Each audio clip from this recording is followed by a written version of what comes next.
Good evening, I'm Elisa Weber. Welcome to our Coast TV News at 11. We begin tonight with a long-standing family cemetery being moved.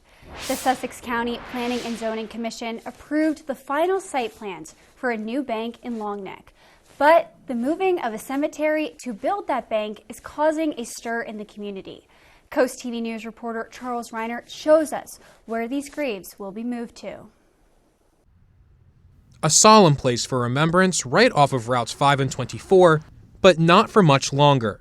This cemetery in Long Neck is moving due to the planned construction of a new Delaware Community Bank location. Joseph Hagan thinks moving the dead is simply disrespectful. I don't know too much about the cemetery or who's buried there. I don't really like the idea of disturbing people who are at rest regardless of really, size or how many people are there. The cemetery has grave sites dating back to the 1800s, with one being a grave for an infant. The graves will be moving to the Woodlawn Park Cemetery in Millsboro. In a statement to Coast TV, the Community Bank Delaware board chairman said they weren't aware of the number of graves until the land was cleared, saying, quote, "The cemetery was abandoned decades ago. There was only one visible headstone on the property when a realtor showed us the property in 2021. End quote. There are about a dozen graves here at the site, but according to the funeral home handling this move, back in the 1800s, it was common practice to bury more than one person at one particular grave site or to bury people in unmarked graves. So there's a strong possibility that there could be more than the people marked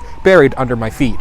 The developer continued to say that Delaware law allows property owners to move cemeteries, and the new graves will help better honor the deceased. But not everyone is convinced. I don't really think putting anything there is respectful of the dead. A new final resting place for this Long Neck cemetery.